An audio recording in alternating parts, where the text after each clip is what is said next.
Hello साथियों, स्वागत है आपके अपने यूट्यूब चैनल मैथ विद हर्ष में। चलिए दोस्तों, आज की वीडियो में हम ज्योमेट्री से शुरू करने वाले हैं और इंट्रोडक्शन। दोस्तों आज मैं आपको इसमें इंट्रोडक्शन आपको बताऊंगा कि किस किस प्रकार से हमें ज्योमेट्री पढ़नी है। तो सबसे पहले दोस्तों हम शुरुआत करेंगे दोस्तों एकदम शुरू से, रेखा तथा कोण। क्या दोस्तों? रेखा तथा कोण। सबसे कल से दोस्तों मैं इस पर वीडियो डालना चाहूँगा, रेखा तथा कोण। इसमें दोस्तों मेरा कम से कम दोस्तों मेरा 4 वीडियो आने वाला है, रेखा तथा कोण। जब दोस्तों आप इसे पढ़ चुके होंगे उसके बाद दोस्तों हम दूसरे नंबर पर जो पढ़ने वाले हैं, फिर दोस्तों हमारा सबसे इंपॉर्टेंट होगा त्रिभुज। ठीक है, त्रिभुज दोस्तों 99%। क्या दोस्तों? 99% दोस्तों जो फार्मूले बनते हैं वो इससे बनते हैं। ठीक है, इसलिए हम इसे बहुत ही ज़्यादा धैर्य के साथ पढ़ेंगे और बहुत ही आसानी से मैं आपको पढ़ाने वाला हूँ। त्रिभुज बहुत बड़ा चैप्टर है दोस्तों, इसको पढ़ना है। अगर आपने इसको पढ़ लिया, फिर गणित का दोस्तों चाहे वो मेंसुरेशन वाला पार्ट हो, चाहे वो ज्यामिति वाला पार्ट हो, आप कोई भी पार्ट हो आसानी से हल कर ले जाओगे।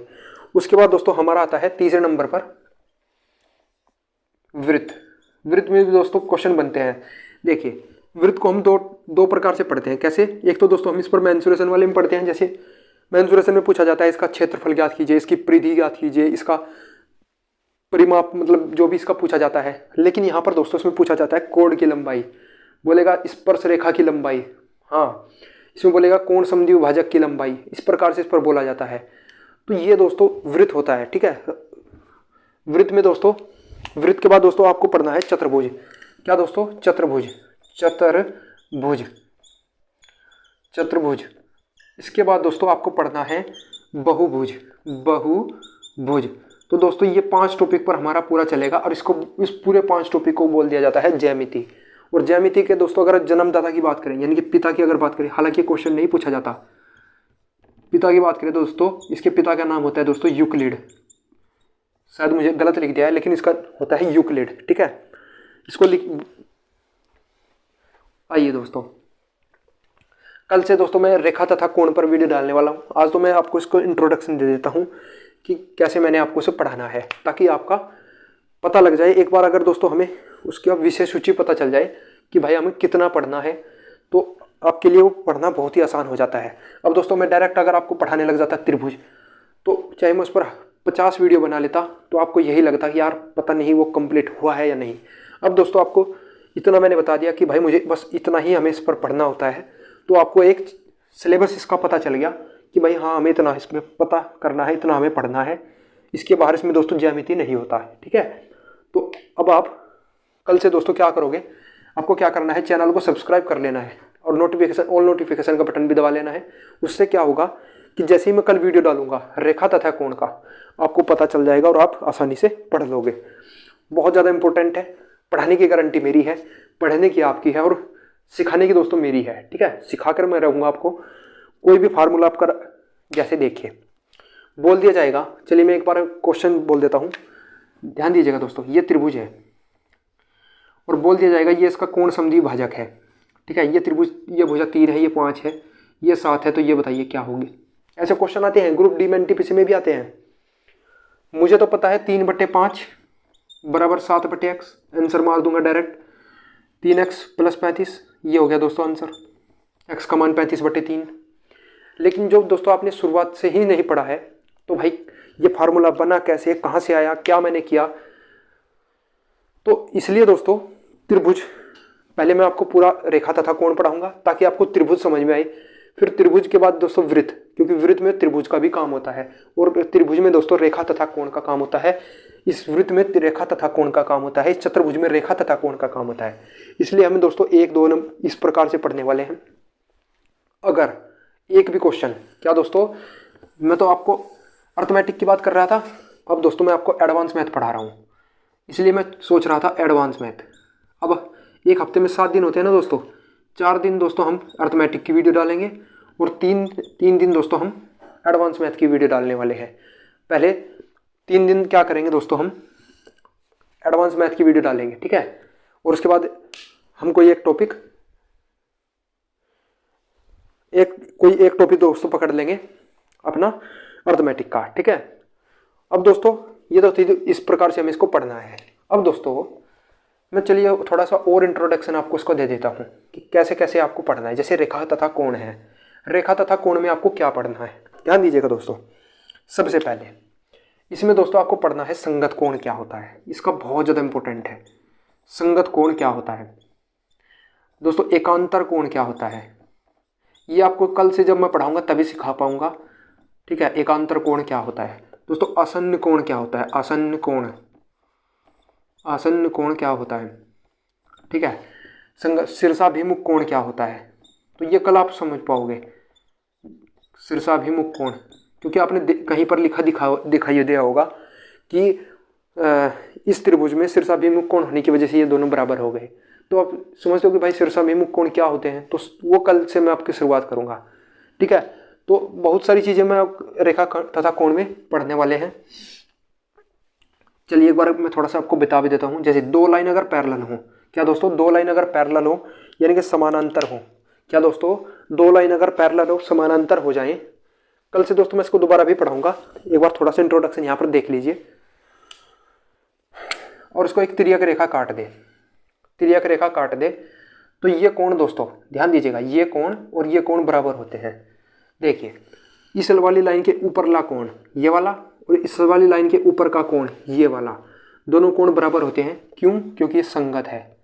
दोस्तों आपने गांव और देहाती में दोस्तों थोड़ा सा सुना होगा कि भाई अगर कोई आदमी चोर है तो उसकी संगत भी चोर जैसी होगी, यानी कि अगर मेरे दोस्त पढ़ने लिखने वाले हैं या मेरी जो संगत है पढ़ने लिखने वाली है, तो आदमी के हाव भाव से देखकर पता चल जाता है कि इसकी संगत, ये किस संगत में बैठता है। तो संगति यानी कि इसकी संगत, ये जिस प्रकार का ये है इसी प्रकार का ये है। अगर ये 30 डिग्री का है तो ये भी दोस्तों 30 ही डिग्री का होगा। क्यों? क्योंकि ये संगत कोण है। हाँ, और ये अगर दोस्तों 30 में से 150, क्योंकि सीधी रेखा पर 180 डिग्री का कोण बनता है, 180 डिग्री का कोण बनता है, तो दोस्तों यहाँ पर भी क्या बनेगा दोस्तों, संगत कोण होने की वजह से 150 डिग्री का कोण ही बन पाएगा। अब दोस्तों ध्यान देना, ये 150 है तो यहाँ पर भी दोस्तों 30 डिग्री का कोण बनेगा क्योंकि सीधी रेखा है। और ये देखिए 30 यहाँ है 30 यहाँ है, तो ये क्यों बराबर है? क्योंकि ये शीर्षाभिमुख कोण है, शीर्षाभिमुख कोण है, शीर्षाभिमुख, क्योंकि इसका मुख एकदम सटेला है, सट रहा है, एक दूसरे से सट रहा है, इसलिए क्या है दोस्तों, शीर्षाभिमुख कोण है। एकांतर कोण कौन से होते हैं? एकांतर दोस्तों ये होते हैं, ये 30 डिग्री है, ये भी 30 है। एकांतर मतलब एकांतर, एकांतर, ये एकांतर है। कल मैं दोस्तों आपको पूरा डीप से पढ़ाने वाला हूँ, ठीक है। तो ये दोस्तों एकांतर, संगत, आसन, ये दोस्तों ये भी बहुत ज़्यादा इंपॉर्टेंट है, सब कुछ इंपॉर्टेंट है, वो कल की वीडियो से मैं डालना स्टार्ट करूँगा। चलिए दोस्तों थोड़ा सा मैं त्रिभुज में आपको फार्मूले बता देता हूँ, उनको देखने का प्रयास करिएगा, ये बहुत ज़्यादा इंपॉर्टेंट है। आइए दोस्तों ध्यान दीजिएगा, ये तो दोस्तों रेखा तथा कोण का थोड़ा सा मैंने इंट्रोडक्शन दिया। अब चलिए हम त्रिभुज का इंट्रोडक्शन ले लेते हैं कि त्रिभुज में हमें किस किस प्रकार से पढ़ना है। तो ध्यान दीजिएगा दोस्तों, त्रिभुज दोस्तों क्या होता है, यदि हम त्रिभुज पढ़ें, त्रिभुज में हमें क्या क्या पढ़ें, इसका भी तो दोस्तों हमें पता होना चाहिए ना। तो चलिए दोस्तों त्रिभुज का ही मैं आपको बताने वाला हूँ, तो ध्यान दीजिएगा। सबसे पहले दोस्तों हम इसमें अंतः केंद्र पढ़ेंगे। अंतः केंद्र ये दोस्तों क्या है, अंतः केंद्र क्या है दोस्तों, कोई भी क्या, एक त्रिभुज मैंने ले लिया और मैं यहाँ तक भी पढ़ाऊंगा आपको कोसाइन रूल कहाँ से आया, ये कोसाइन रूल है क्या, ये आया कहाँ से, इसका फ़ायदा क्या है, सब कुछ कराने वाला हूँ, ठीक है। तो भाई आपको तो चैनल सब्सक्राइब करना है, क्योंकि मैं जब देखिए, अब आप कहोगे अगर मैं दोस्तों अंतः केंद्र क्या होता है, अंतः केंद्र अगर मान लो ये कोण अगर पूरा 2x का है पूरा कोण, और मैं इसको एक ऐसी रेखा खींच दो जो इस कोण को 2 बराबर भागों में बांटती हुई जाए, ठीक है, कोई ऐसी रेखा खींच दूं जो इस कोण को 2 बराबर भागों में बांट दे। मान लो ये x है तो ये भी x डिग्री का होगा। इसी प्रकार यहाँ पर भी दोस्तों एक ऐसी रेखा खींच दो जो ये y डिग्री है तो ये भी y होगा। एक ऐसी ही रेखा खींच दूं, अगर ये z है तो ये भी z होगा। और दोस्तों मैं इस केंद्र की बात करूं, ये केंद्र ही कहलाता है अंतः केंद्र, अंतः केंद्र, अंतः केंद्र, ठीक है। यानी कि कोण समद्विभाजक के कटान बिंदु को अंतः केंद्र कहा जाता है। हाँ दोस्तों, कोण समद्विभाजक के कटान बिंदु को। कोण समद्विभाजक का अर्थ ये है अपने जहाँ से वो आएगा अपने सामने वाले कोण को दो बराबर भागों में बांट देगा। मतलब जहाँ से वो जिस शीर्ष से आएगा ना दोस्तों, उसी शीर्ष को दो बराबर भागों में बांटते हुए आएगा, उसी को दोस्तों उसके कटान बिंदु को अंतः केंद्र कहा जाता है। ठीक है, अंतः केंद्र ये होता है। अब दोस्तों ये होता है अंतः केंद्र। अगर दोस्तों अब आप सोच रहे होंगे अंतः केंद्र, इसी केंद्र को मानकर हम त्रिभुज के अंदर एक इस प्रकार से दोस्तों क्या करते हैं, एक वृत्त बना लेते हैं। वृत्त बना लिया दोस्तों, वृत्त। अब इस वृत्त की कोई ना कोई, देखिए जब मैं आपको वृत्त पढ़ा रहा हूँगा तब बताऊँगा कि कोई अगर एक वृत्त है उसके बाहर एक कोई मैं इस प्रकार से स्पर्श रेखा खींच दूँ और इस केंद्र से इसको इस प्रकार से मिला दूँ, क्योंकि ये तो केंद्र से जैसे इसको परिधि को मिलाया, मैंने आपको पहले भी पढ़ाया था, वो क्या करता है सामने वाली कोण पर 90 डिग्री का कोण भी बनाता है और उसको दो बराबर भागों में बांटता है। क्यों? क्योंकि यहाँ से बनने वाले दोनों कोण, क्योंकि ये न्यूनतम दूरी है, तो यहाँ से दोस्तों एक ये स्पर्श रेखा है काली वाली जो आपको दिखाई दे रही है, और इसी पर ये दोस्तों यहाँ पर 90 डिग्री का एक कोण बनाएगा। 90 डिग्री का दोस्तों क्या बनाएगा, कोण बनाएगा। यहाँ ध्यान दीजिएगा, जैसे मैं रेड कलर से आपको दिखाई दे रहा है ये, और यही क्या है 90 डिग्री का कोण बनाएगा और सामने वाली को भुजा को दो बराबर भागों में भी बांट देगा।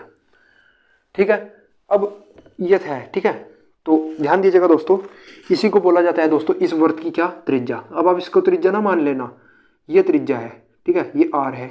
इसी प्रकार से यहाँ पर एक हमने आर बना लिया, इसी प्रकार से यहाँ पर आर बना लिया, इसी प्रकार से यहाँ पर आर बना लिया। ठीक है, ये गलती हो गया दोस्तों, ये पूरा का पूरा इसको इस प्रकार से। तो कल की वीडियो में मैं यहाँ तक पूरा समझाऊंगा, तो आपको समझ आएगा इसका क्या फ़ायदा है, इसको बनाने का क्या फ़ायदा है। कॉम्प्लिकेटेड ये फिगर हो गया है। तो इसके बाद दोस्तों अंतः केंद्र हो गया। फिर दोस्तों हमें इसी प्रकार गुरुत्व केंद्र पढ़ना है। क्या दोस्तों, दूसरा पॉइंट हमें पढ़ना है गुरुत्व केंद्र। अब ये गुरुत्व केंद्र क्या होता है, अब ये दोस्तों गुरुत्व केंद्र क्या होता है, तो ध्यान दीजिएगा। क्या दोस्तों, गुरुत्व केंद्र, गुरुत्व केंद्र ये भी दोस्तों हमें पढ़ना है त्रिभुज के अंदर। जब मैं इस पर वीडियो बनाऊंगा तब आपको पूरी तरह सिखाऊंगा गुरुत्व केंद्र और कैसे कैसे इस पर क्वेश्चन बनते हैं। तो ये गुरुत्व केंद्र होता है दोस्तों, अगर कोई त्रिभुज की जो ये माध्यिका है, माध्यिका यहाँ पर आएगा। माध्यिका का कार्य क्या होता है, सामने वाली भुजा को दो बराबर भागों में बांट दी गई। अगर ये 20 सेंटीमीटर की है तो 10 और 10 में, ठीक है, सामने वाली भुजा को दो बराबर भागों में बांट देगी, उसी को हम दोस्तों माध्यिका बोल देते हैं, माध्यिका।